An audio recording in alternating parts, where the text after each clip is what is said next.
Okay, so now we come to the last part of the DBQ for this week, which is the background essay. So I know this image blown up got a little disoriented, which is one of the main reasons why I came on here to help you guys out and read the passage to you. So I'm going to read the background essay to you. I'm going to stop and give you notes, so make sure you're paying close attention for when we get to the question. So what types of citizens does a democracy need? Everyone wants to live in a good community where they feel safe and welcome. Good communities include places to work, to play, and to celebrate important things. Most importantly, good communities are made up of good citizens. So a community could be a neighborhood, a town, a place that you live and work in. Three kinds of good citizens. One useful way to think about citizenship is to imagine who a good citizen is, how they see the job of citizen, and what they do.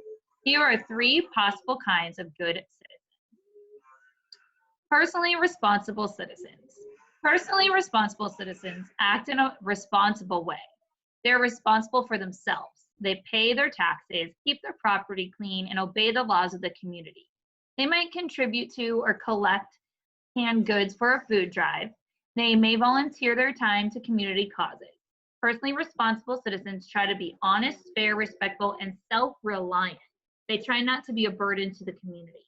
So to be personally responsible means that you take care of yourself. You do what you're supposed to do for yourself. Participatory citizens.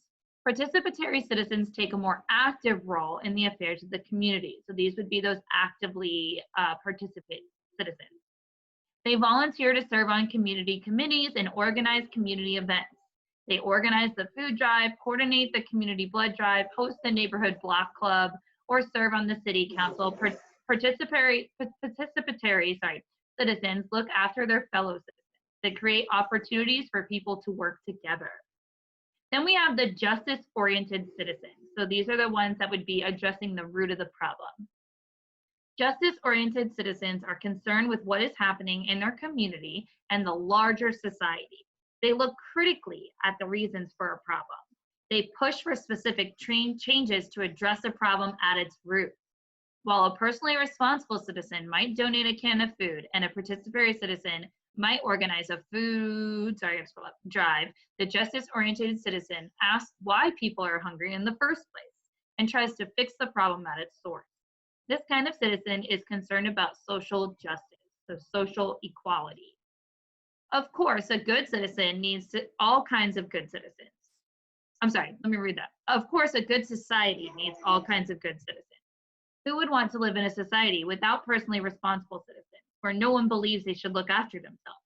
A society without participatory citizens would have no one to organize and lead important community events or activities. And a society without justice-oriented citizens might not act to produce change and improvement. In fact, each person is a better citizen if they know how to act as all three kinds of citizens, depending on the situation. But most people lean toward one model of citizenship. Your task. So this is your job. Here is your task for this mini Q. The United States is planning to create a colony on the moon. This lunar colony requires a group of people with the skills to handle many different scientific, technical, and social skills. NASA, the US space agency, feels pretty confident about the technology and science skills, and they have selected a very impressive group of candidates. However, the government has asked you to serve on a special panel to decide the right combination of citizens.